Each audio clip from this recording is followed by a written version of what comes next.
Hello, and welcome to Wake Up with The Economist at CES 2018. I'm Kenneth Cukier, a senior editor at the paper, and I'm here with Dan Levy, the Vice President for Small, Medium, and Businesses at Facebook. That's right, Facebook. Dan, welcome. Thank you for having me. Great to be here. Great. Dan, most people would not naturally think Facebook and small, medium businesses. What is it that you do? So I work with more than 70 million small businesses that are on Facebook that have a page. A page is just like having a presence as a person. And out of those 2 billion people that are on Facebook, many of them are small business owners or work at businesses, and they learn how to use Facebook as a person, and then they come to quickly understand that using Facebook as a business is really similar. So my team works with those 70 million businesses that have pages, which is the free presence on Facebook, and then we start to do more work with them when they become paying advertisers. We have more than 6 million small businesses that invest every month in advertising on Facebook. We think it's one of the biggest communities of small businesses anywhere in the world. And hopefully that's because we're bringing good value to them and helping them grow their business. So I got it. So in other words, less than 1 in 10 of the people, of the small businesses that are on your platform are actually paying you money by reaching out to audiences on the platform. And by having someone who's there to support them, you're going to try to grow that number. That's right. Cheryl does remind me that it's only 1 out of 10 every few weeks. I'm sure. Well, actually, as we said specifically, as The Economist, a little bit less than 1 out of 10, since it's 70 million and 6 million. Okay. Exactly. So what are you doing to get them to become customers of Facebook? Yeah. The most important thing we can do is be valuable to them and help them grow their business. I go out all the time and I talk to small business owners, and the thing that they want more than anything is to be able to grow their business, and that often starts with finding new customers. So the most important thing we can do is be the best minute and the best dollar that they spend every day to help find customers to help them sustain their business. Okay, so that's the, if you will, the supply side of the equation. There's also the demand side. Now, I happen to know the data. I'm a data guy myself. That 80 million people are, no, it's 80% of Facebook users are connected to a small business. Okay, so what are you going to do on the demand side to spur more people? I guess 80% is already a big number, but to get them to interact more with the small business brands. Right. Yeah, you pointed out 80% of people on Facebook are connected to a small or local business, which we think is phenomenal. Those are the organic connections. The other thing we do is, the primary business, as you understand, is advertising. And so what we try to do is we try to help our businesses to create compelling stories on Facebook that the customers will then want to interact with. So let me just give you a good example of like an ad that I saw from a recent small business. My son is a soccer player. I follow some soccer things on Facebook. I started to see ads from different teaching tools for soccer. So this was an iPad app that came with a ball that you could buy for, I don't remember how much money, and it would help you with your soccer training. Well, that's a great ad for me because they know that I'm someone who likes soccer. I'm a parent, and this is something I might want to buy for my son. If you think about that and you extrapolate that out across 2 billion people with the different interests they have, where they live, what their friends like, that creates a really compelling opportunity for marketers to show products and help consumers discover things that they may not know that they need, and then you can grow your business from there. So whether you're a hair salon, an auto repair company, a soccer skill trainer, or anything else in the world, we think those businesses are coming to Facebook to find audiences. So I can see how Facebook can support small businesses and local businesses, but in your job, how are you getting them to know about your products? Now, one way is coming to CES and talking to me about that. What else are you doing? Yeah, so with 6 million advertisers, there's no way we can talk to all of them face-to-face at CES or even to call all of them on the phone. It's just not going to be possible. What we think is pretty magical about Facebook is almost every business learns Facebook as a person before they learn Facebook as a business. So you take out your smartphone and you snap a photo and you say that you're at CES. But then if you run a business on the side or other people, they say, oh, well, I know how to take a photo. I know how to post on Facebook. I can do that for my business in the same way I do it as a person. That takes a lot of the educational hurdles that you would normally have to go through with a complicated advertising platform. So what we see is 80+% of our net new advertisers come onto Facebook just by putting up posts and boosting them. So it's not complicated. It's a very simple and easy way and still really effective way to get started. From there, then what we can do through the product and through our teams is start to show them more advanced solutions. So instead of so for example, before you were just boosting a post, maybe I would take a picture of my soccer ball trainer and I would put a link. we would come back and say, hey, it seems like you're trying to sell something through e-commerce because you have a link on it. Did you know we have a more advanced solution for e-commerce that uses a pixel, so you can track and see all of the sales, including those that don't come directly from Facebook? Maybe somebody comes back 3 or 4 days later. Right. And they say, oh, that's pretty interesting. And we tell them, clients that have used this type of service have increased their sales by, make it up, 25%. Oh, that's really interesting. So what you see is you see a gradual set of steps that you can go through in terms of education for clients to get more advanced. Okay, so I can appreciate that now Facebook does something, and what you're doing is to let Facebook do more of what it's already doing, right? Selling advertisements. But if you have this incredible presence, both in terms of having small local businesses on your platform and so many people who are connected to it, it need not stop there. You can actually think more ambitiously about how you would use this multi-sided audience to do different things. And I'm thinking of course of going into skills development, improving local economies, connecting people sounds like something that a Microsoft property known as LinkedIn does. Right. Where are you going with this? I think this is really important, and this gets to the mission of the company, which Mark just talked about, and we actually made the first change in the mission in a long time, where he talked about giving people the power to build communities. Yep. And we know economic development and small businesses and all businesses are really at the heart of a lot of their communities.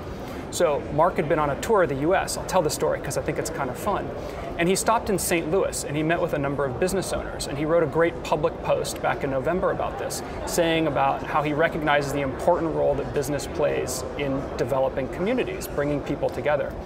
And on the back of that, we just announced a program that we're really proud of called Facebook Community Boost, where we're going to be doing all the things that I talked about online, but we're actually going to do them in person in different communities. So we're going to go to 30 different US cities. Name them. What kind? This is like Chattanooga, not Manhattan. Right. We've named 5 US cities. I won't remember all of them, sure. But Albuquerque, New Mexico, yep. St. Louis, Greenville, South Carolina, Houston, Texas, and the 5th city is going to be really upset. Des Moines, Iowa. There we go. I didn't want to leave anyone out. Good. Where we're going to start. And we've been announcing where we'll continue to go. And this builds on work that we've been doing for a long time, which is that, of course, people want Facebook to be easy to use, and they'd love it if they never have to talk to us because we'll save them the time. But there's also time when people just need a little bit more help. And us coming and showing the commitment in the community that we feel like we've been doing online for a long time is a really important thing, because we know that small businesses are and can be the heart of their communities. Interesting. So actually the big trend here is that the big web platforms that almost traditionally, to get those beautiful economies of scale, had always and only been online, are now making a real concerted effort to be offline and to do the analog thing, like classical businesses. Yeah, I think it's actually always been true that there's been a real world and a virtual. I think people often like to put walls between those things. But I think if you talk to our business owners, like, they know that it goes back and forth. So they might run a digital ad, but somebody walks into their store. They might run a digital ad in an e-commerce site, but they have to ship a physical product to their business owner. I think us trying to help bridge the gap and really become a meaningful part of people's lives and business lives mean not just hiding behind a screen anymore and getting out into the community. We're very excited to do that. That's great. And so how do you do this in a context in which people are becoming less loyal to brands in general? I'm sure that your customers in the small business and local businesses are having a hard time stoking interest. Is this going to be an issue going forward as well? It seems like people have to race harder just to catch up, just to stay in the same place. Yeah, I think the flip side of that argument is that there's more choice than ever for consumers. If you're looking for a very specific product that has specific qualities, maybe you want it to be locally produced or organic with a certain type of, it doesn't even matter what product we're talking about, there's more choice than ever before. And I think that's a great thing for consumers. I think what that does is that creates a bigger burden for businesses to try to meet all of those needs. You can't just put out 1 or 2 different products and expect to sell it to the world like Henry Ford did. If you can have any car as long as it's black. Right. I think that's great. And I think the businesses that are leaning into that and understanding that that's the world that we're playing in now and adapting to following the consumers are going to succeed. And those that can't adapt, it's going to be harder times for them. Now, one area where Facebook itself has adapted is in the area of mobile. And it's not quite so obvious how you would actually translate the traditional platform that people use as desktop computing and a laptop into the mobile setting. But you folks have successfully done it. What is it that you learned in terms of how to market and present information on mobile that the rest of the world can learn, your customers and people who are on the platform can learn as well? Yeah, the mobile transition for Facebook was a seminal moment for this company. 6 years ago, none of our business in terms of revenue was on mobile. Today, it's above 90%. Wow. That was a huge transition for us. I think what we've learned is, the first principle is you have to follow people. And what we saw is people were moving from desktop computers to mobile devices. And so the thing wasn't how do you move advertising to mobile, it's how do you create the best experience for people on the mobile device. And once you get it right for people, then you can follow on the businesses. So in the same way that we talked about businesses adjusting and moving, like we had to do the exact same thing here. So what we've learned is on mobile, the attention span, let's get very specific. The attention span is going to be shorter. You're cruising through a feed, you don't have a 30-second television commercial. You've got a second to 2 seconds to try to be valuable to people. Got it.